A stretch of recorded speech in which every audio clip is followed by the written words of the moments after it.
Welcome home. Fallout 76 just received its very first patch as of last night, which is patch 0.9, which has gotten me excited to see the support in the future. The patch is quite jam-packed with features, balancing, and bug fixes, all of which we'll be going over in this video. So the patch version for each platform is as follows. Xbox is 0.9.0.5, PS4 is 0.9.0.3, and PC is 0.9.0.15, or 15. So what exactly did this patch do is what you're likely waiting for. In general, we've got stability. The Fallout 76 game client and servers have received significant stability improvements. Performance, several issues have been addressed to resolve hitches during gameplay, including during combat, something I've experienced a lot of. So thankfully, they've resolved a good amount of that. For our new feature, we've got the Atomic Shop, something that's quite controversial. The Atomic Shop has been added to Fallout 76, and players can now use atoms to purchase a wide variety of cosmetic items for their characters. The Atomic Shop will appear in the main menu after creating a character and exiting Vault 76, and you can complete in-game challenges to earn atoms, and then head to the Atomic Shop to pick up new outfits, photo mode poses,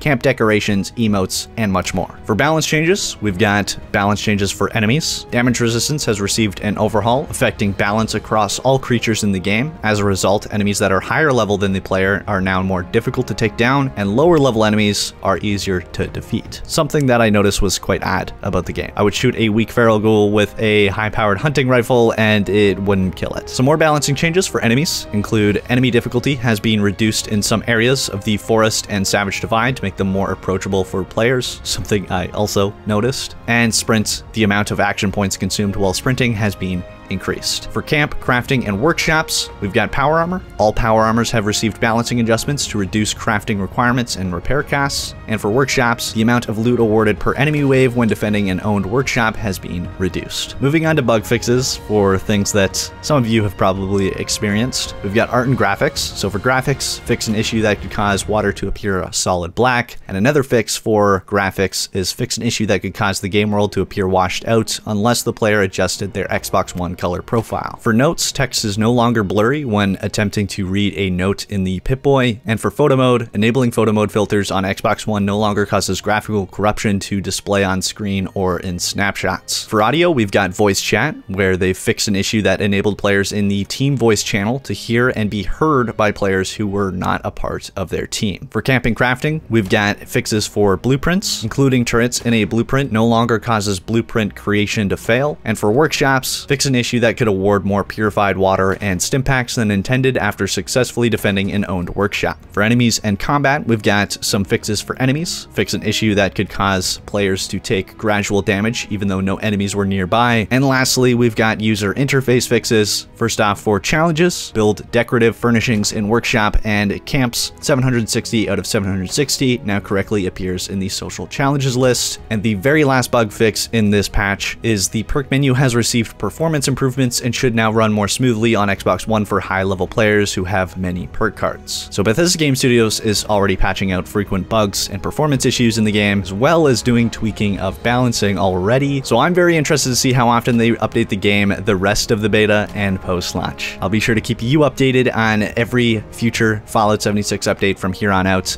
Let me know your thoughts on the very first patch notes down in the comment section below. Also be sure to hit that bell icon to stay updated on the latest and greatest Fallout 76 news, discussion, speculation, and more. But that's it for this video. If you enjoyed, please smack that like button down below and subscribe to join the good fight if you haven't already. It'd be super greatly appreciated as always. And until next time, this is Epoxy signing off.